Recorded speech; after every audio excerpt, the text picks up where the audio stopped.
this morning. We want to go ahead and get this meeting started on time. We want to welcome each and every one of you, participants, and those here to observe as well. Representative McCall is the chair of this committee, but he couldn't make it, and he asked me if I would help him out with it, and so I agreed, and here we are. So welcome to Interim Study 16-061, Representative Hall, Elise Hall. I'll go ahead at this time and turn the floor over to her. I'll just let you take it. You can introduce those that are presenting as their turn comes up, and we'll be going till 12 o'clock. So at that time, we'll stop with whoever and wherever anyone is. So we'll just, I'll go ahead at this time, turn it over to you. Thank you, Mr. Chairman and committee member. This interim study, I feel like I should turn around because you guys are all behind me. This interim study is on the heavy equipment tax, and I'm actually going to turn it over to Arnella Kargas. She is the Executive Vice President at the Oklahoma Oil and Gas Association, and she will take it from here. Thank you, Representative Hall. As she said, my name is Arnella Kargas. I'm the Executive Vice President for the Oklahoma Oil and Gas Association. With me today is one of our volunteer chairmen for a committee with our association, Marshall Mungle.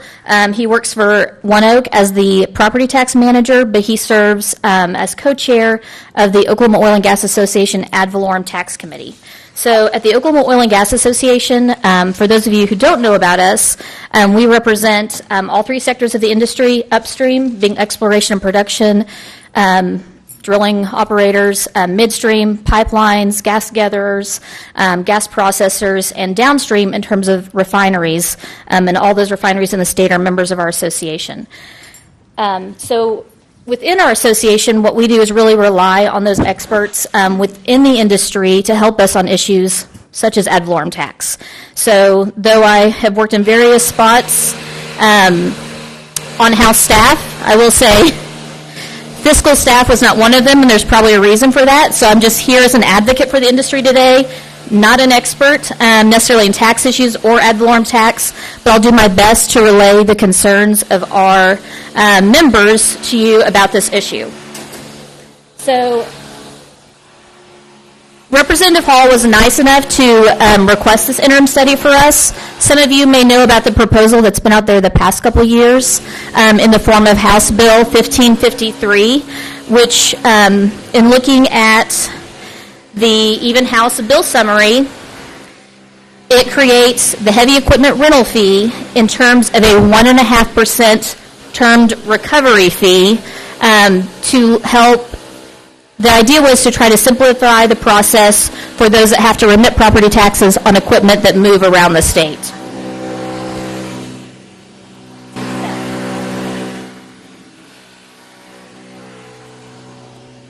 So a couple of the questions from our industry members as those who actually have to rent equipment and utilize it in various processes for oil and gas production is the question, why are rental companies not already having the property tax cost built into rental rates as a cost of their doing business?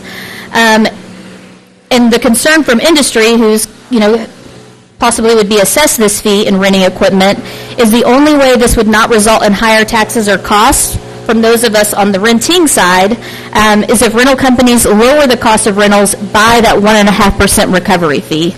So that's really the concern from the oil and gas industry side, is increased cost of doing business. The question has been raised by some of our member companies as to how the 1.5% rate was decided. Ad valorem taxes really should be based on the fair market value of the underlying property. So that 1.5% would be assessed on even property that might be much older and not as a higher, not of the same value as maybe brand new equipment that hasn't been utilized as much, so therefore missing out on having a proper assessment of the fair market value of the property that's being assessed. Another question that's not really outlined in the bill, and granted this might be one of the reasons for the proposal, is what is the situs of the tax assessment, is it where the equipment is on January 1 of the tax year, or is it the yard location? I think that's a concern kind of on both sides in terms of assessing the tax for rental equipment companies, but as well for industry. One of the biggest problems for the oil and gas industry, of course, would be on rig rentals. That is a huge cost for oil and gas and doing business.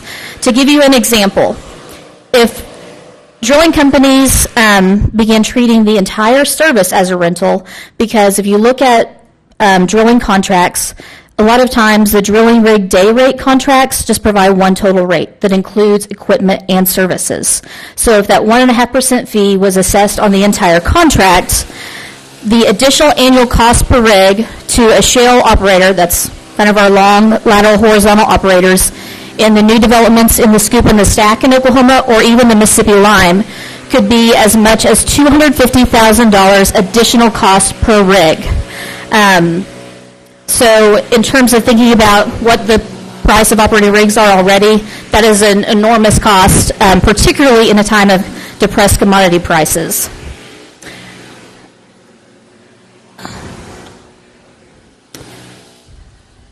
So some other concerns besides just kind of basic questions about the assessment and kind of figuring of this 1.5% recovery fee. Oklahoma, as is explained to me, not having worked in other states, but Oklahoma actually has one of the most simple ad valorem tax systems, which could be maybe one of the reasons why these questions arise in terms of situs and where the equipment and when it's taxed. Looking to our neighbor to the south, Texas actually has one of the most complicated property tax systems and is already struggling with implementation of a similar idea. In fact, they have court cases that are sitting at the Texas Supreme Court struggling over this issue. Now, not to totally compare to Texas, but their issue is a constitutional issue as to whether the idea there is constitutional based on, granted, the Texas Constitution, ours being much different. I will say one thing that has been pointed out to me by those that are on the heavy equipment rental side is Oklahoma, we're asking legislators to think deeply about this issue, because if Oklahoma is the only state that does not have this tax structure, but neighboring states do, where it could be favorable to rental companies, we do run the risk of having that rental equipment sit in other states and not be available when industry does need it. So there are issues on both sides to really think about. And from the oil and gas industry side, this issue and several tax issues, we just really ask legislators to think deeply before you start changing the tax structure in terms of what that cost of doing business is in the state. You've heard it from us before when we were even talking about gross production tax a few years ago, but oil and gas companies do have a choice where they can do business. I know people think they'll go where the resources are. Right now we are pretty fortunate with the discovery of the vast resources in the SCOOP and STACK. So the SCOOP being referring to South Central Oklahoma, so it literally kind of wraps around Oklahoma County a little bit to the west and then travels to the south on I-35. And then the STACK being called the Sooner Trend Anadarko Canadian Kingfisher area, so it's really western Oklahoma, so kind of follows Harold Wright's district in a greater area than that. So we actually have companies that are selling assets in other states to move their assets here. But if the cost of doing business is not favorable, they can make the opposite choice, sell their assets here to do exploration production in other states. So I'm glad to answer any questions, but I'll leave it to others. I think there might be some that have a different viewpoint, not on the industry side, that may have comments as well. So, and Marshall, if I left anything? No, Yeah.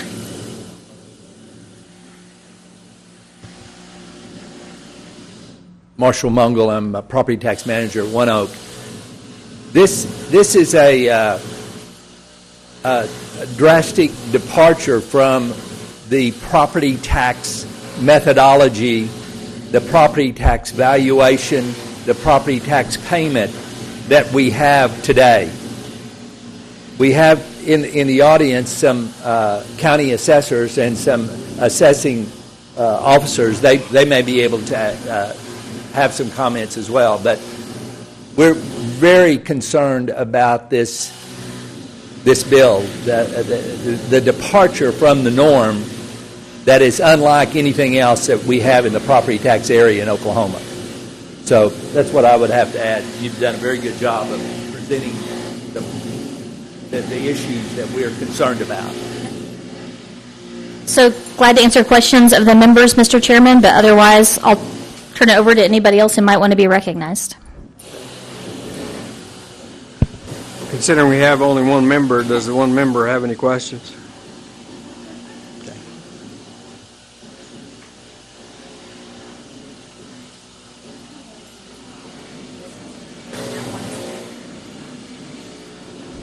I'll open it up to any of the assessors that might want to speak on behalf.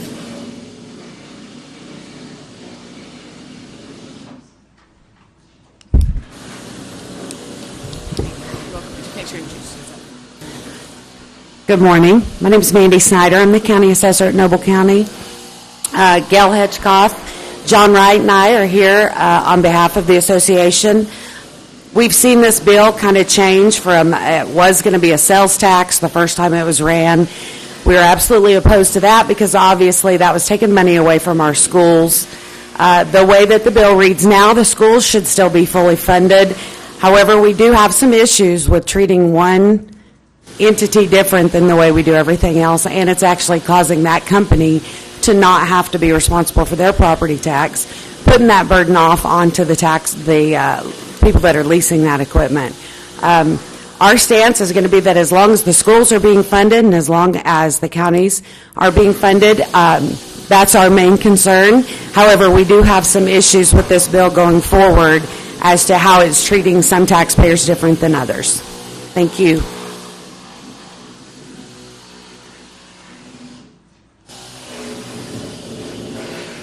Would anyone else like to comment?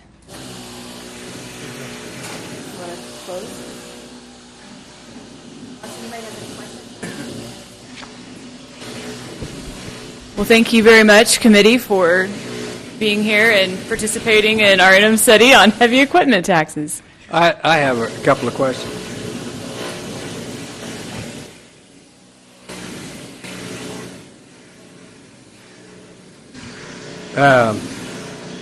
You have some more presenters? This is all you have right here? Okay. Because I was going to make the suggestion we could move possibly to another meeting room if we needed to. But if this is all you have going on right now, okay. In that case, well, let me ask a couple of questions first off. And I don't know whether this is to you or Ornella. You know, we had Bill 1553 that you referred to. What is it that ultimately you plan to move ahead with and have the concerns that the assessors have? Have those been addressed, and have you visited with them about that in terms of what the expectation is? I can't say I visited necessarily. I kind of rely on some of our tax experts. I know they've been visiting with some of them in terms of those questions as to situs, when the tax might be assessed, because there is something in the bill about an annual report that is due in terms of value. So I think those are some of the concerns on both sides. So those of us that might be renting the property, where that's located, what time of year. From our standpoint, I mean, we don't have any plans for the future. This just has a proposal that's been out here 2 or 3 years now, and we just wanted to take the time to kind of explain a little deeper from the oil and gas industry side exactly what this change could mean to our day-to-day business. Okay. So if I'm, yes, sir.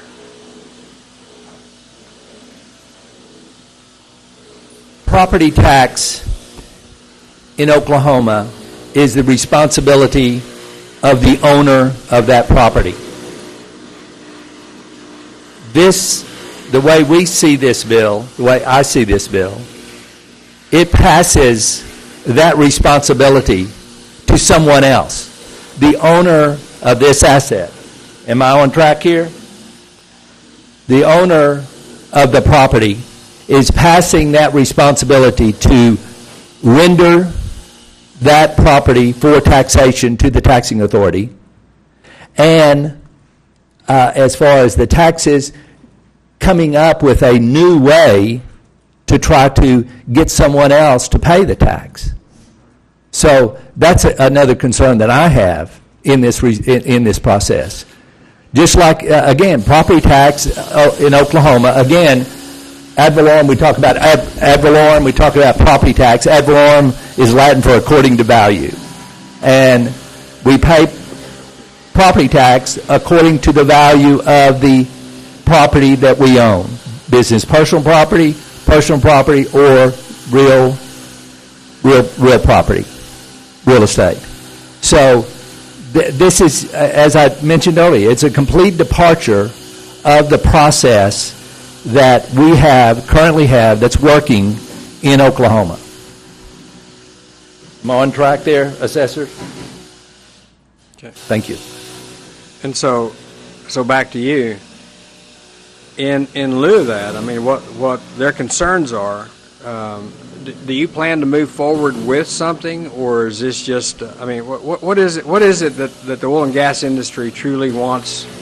What is the objective? What's the true objective here? We just wanted to outline kind of the questions with this proposal having been presented in the legislature at least 2 years ago, if not even in the prior legislature. We just wanted to outline the questions and give you some things to think about in looking at such a proposal that allows a company to assess a 1.5% recovery fee in terms of trying to remit their property taxes. So, I mean, it's not our proposal to have on the table. We just wanted to kind of raise the questions and concerns in terms of those of us who would have to pay that recovery fee. So again, if I may, I think it was United Rental, wasn't the bill that was based, 1553 was based on United Rental's desire for the sales tax? This past session, that's my understanding, Right, yes. Right. So are they still involved in this, are they involved in any way in this study at all? I mean, my understanding is, I don't know that they have representation engaged at the Capitol, being the interim, so I mean, you don't know. without knowing if someone's here, I couldn't speak for them. Okay. That's all the questions I have. Anyone else? Okay. Are we done?